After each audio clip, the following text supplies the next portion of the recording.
Namaste. Welcome to our lecture series in Yoga for Unity and Well-Being, 100 Days towards the International Day of Yoga. This week, for youth, we have some special lectures. And joining us in an interview is Sadhvi Saraswati Bhagawati. She's well known in the world of yoga. Arriving in Parmarth Niketa, ashram in Rishikesh in the north of India as a young girl, while she was still doing her Ph.D. in psychology from Stanford, Sadhvi Bhagawati found something stirring within her, and the calling was heard. She stayed there and devoted her life to seva or service, as she calls it. There has been no looking back. An extraordinary journey with such adventures lay before her. In this interview, we have asked her so many questions that could inspire the youth. We've asked her about her own journey as a young girl. We've asked her about her life of seva or service. What is it that gives her joy, especially in times like this? It is exceptional, the message that she gives to the youth. When she speaks about compassion, when she speaks about courage, connection, and creativity, we can relate to it in times like these. Her message is so important. She's the director of several programs at Parmarth Niketan. She's involved in the work of interfaith, of ecology, of the WASH Alliance. And although her roles and responsibilities keep her very busy, we're so thankful that she found time to share with us and join us for this very special program. Let us welcome her and listen to her straight away.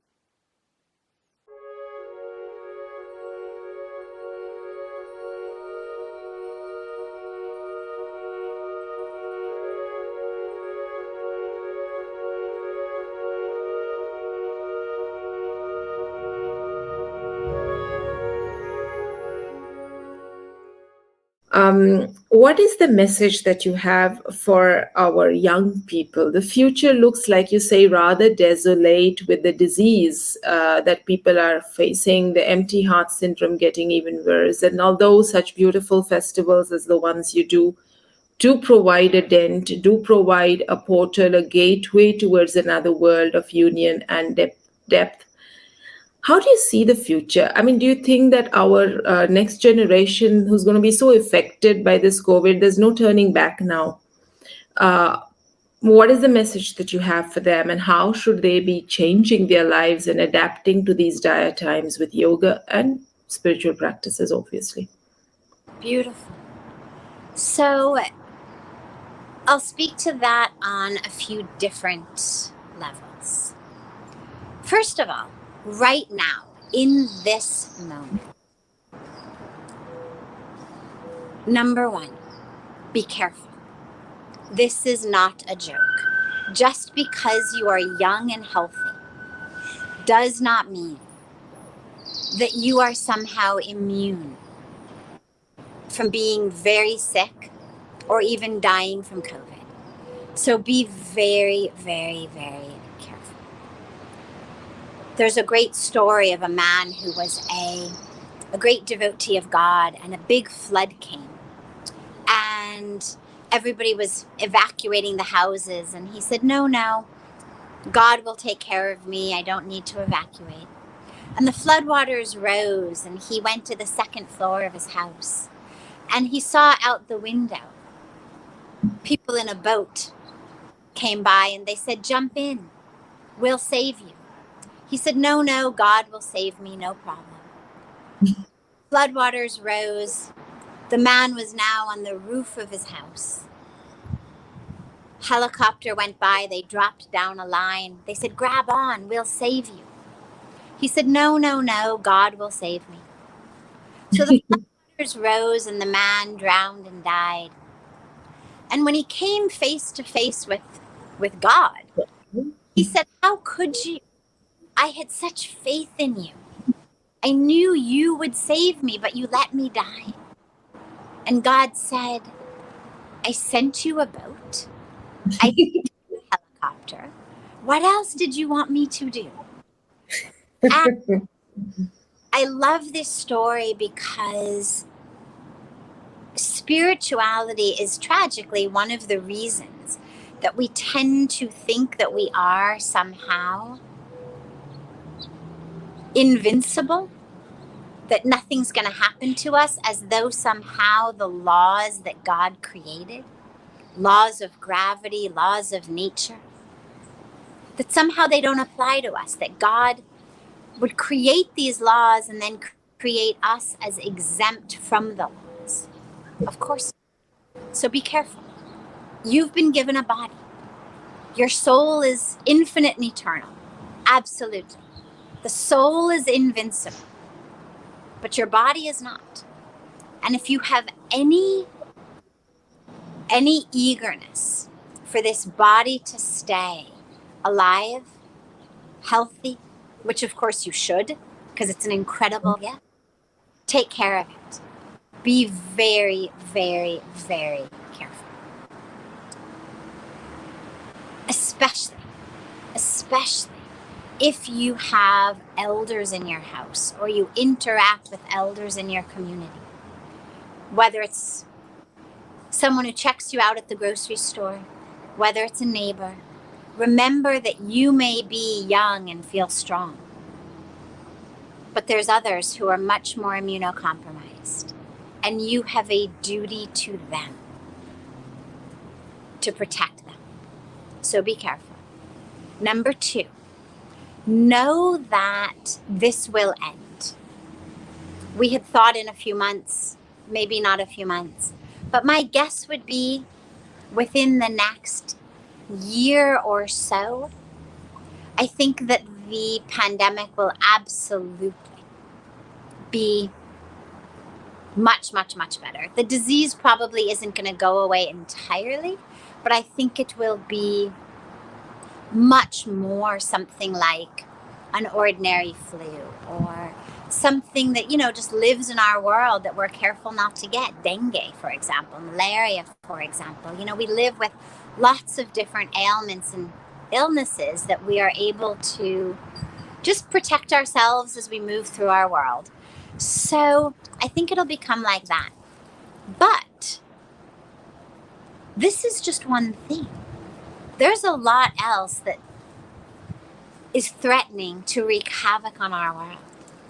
And whether it's another virus, whether it's a bacteria, a superbug, that, by the way, have much, much higher death rates than this does.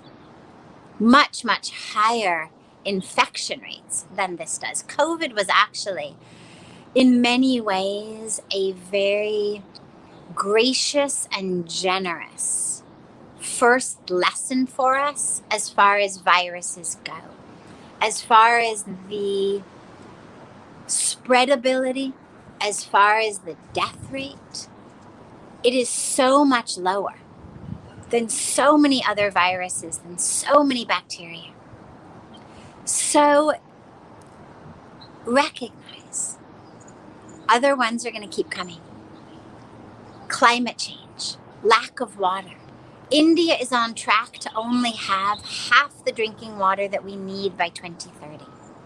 Now, that's incredible. Half the drinking water we need, which means that half of us are not going to have access to water at all. Because, of course, we know that the way distribution works, it's not that everyone will only have a glass of water half the time. It's that some will keep having water all the time, and others will have water never. So the lessons we are learning are those which we will need to implement in our lives in order to protect ourselves from the next pandemic, from the next global crisis. And these lessons are lessons of oneness, of unity. Unless you want to stay in the four walls of your house for the rest of your life, you need the whole world to be healthy in order for you to stay healthy. You need the world to be safe in order for you to be safe. Otherwise, the only place we are healthy is in the confines of the four walls of our house. And that too, only temporarily. Only until some grocery deliverer, some Amazon deliverer, somebody comes and brings it into the house. So we recognize we need everyone to be healthy. We need everyone to be safe. And this is a very critical lesson for our world. So we need to start thinking about the world really as this family. You know, we say Vasudhaiv Kutumbakam, but do we live like that? We need to. Because what is afflicting our global family lands on our doorstep, lands in our house, lands in our lungs. So do not think that you live separate from others, or that what you are doing, how you are living, is not impacting them. The same way that they are impacting you, you are impacting them. The other piece to realize on a larger level is you are the answers. You are the future. And it is necessary for you to be connected, courageous, and creative. Those are the 3 C's that you really need. You know, we put a lot of emphasis on getting an education, which is great, and we should have an education. But the world of today and tomorrow, much more than needing people who can just memorize facts and give them back on exams, needs people who are really creative, because the world keeps changing. And what the world needs right now is not something that most of us learned in school. What the world is going to need next week or next year may not be something that you learned in school. And that's why you need to have courage. Courage, by the way, comes from the root of cur, which means heart. And it literally means an open-heartedness. So you need to have that open-hearted courage to walk your dharma, to be that tool, that instrument in God's hands. As Ektaji reminded us about the prayer of St. Francis of Assisi, "O Lord, make me an instrument of thy mercy. Where there is darkness, let me sow light." Right? It's all about bringing back light to the darkness, bringing hope to the despair, bringing upliftment and healing to those without it. But here's the thing. When we look at an instrument, we look at only one part of it, meaning one aspect. We look at how useful it is. That's what makes an instrument or a tool a good instrument or tool. It doesn't matter if it's covered with gold or diamonds. If it doesn't work, it's useless. If I've got a lamp, a tool of bringing light, and it's the most beautiful lamp in the world, and it's covered with gold and jewels and rubies, but the light doesn't have a cord, or it isn't plugged in, or the bulb is burned out, it's useless, regardless of how many diamonds or rubies or how much gold it is covered with. So when we speak about being an instrument, we remember it's not about me. It's not about that I cover myself with. The titles, the popularity, the beauty, the items, the material possessions. It's about how useful am I. And in order to be really useful, you need to be courageous. Because the world of today and tomorrow will already have robots. The science of AI is already creating them. So we don't need our people to be robots.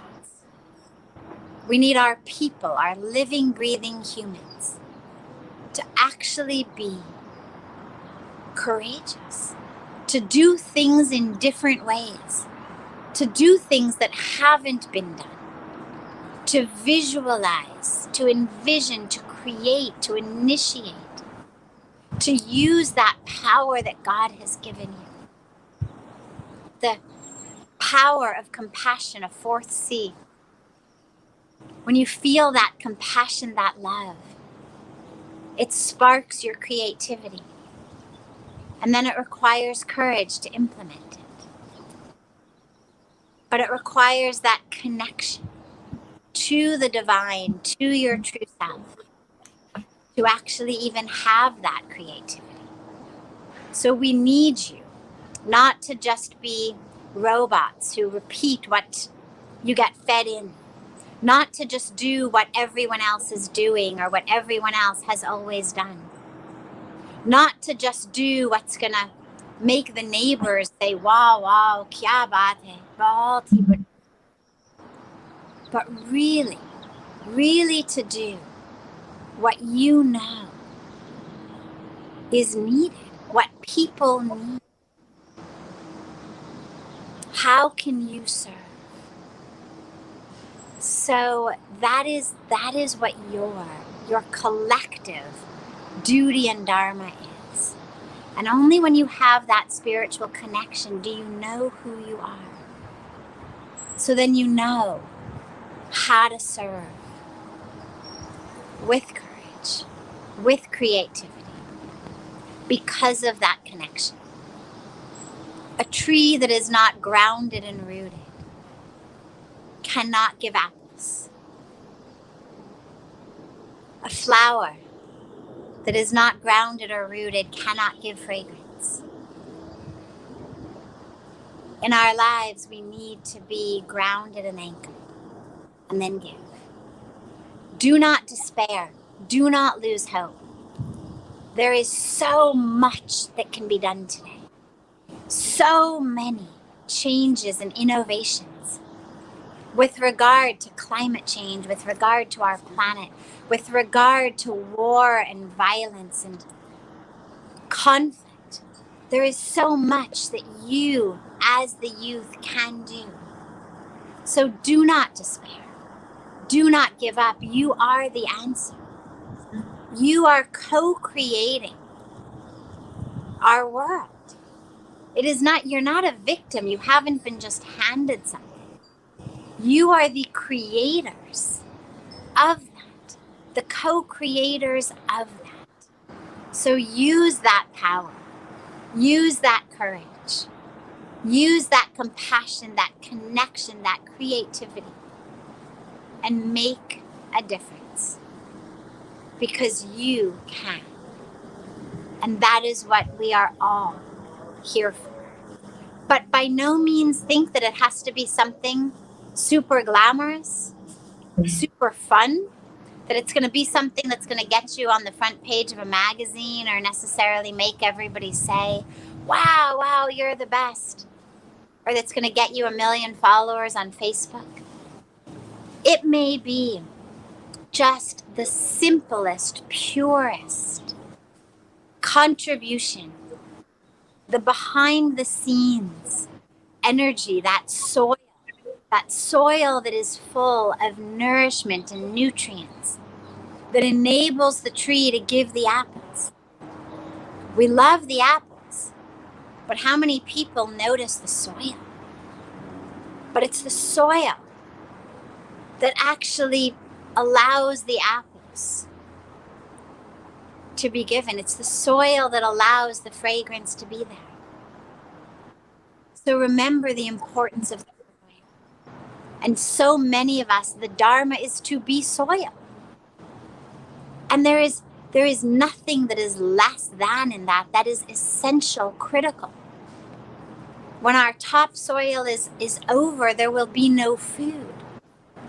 A tree can always give newer apples later on if they don't have apples today. But if our soil is depleted, there will be no apples. There will be no anything. And so don't necessarily expect that your contribution needs to be something that is very, very glamorous or in the spotlight. What's necessary is that it is a tool, an instrument of mercy, of love, of healing, of light, of hope.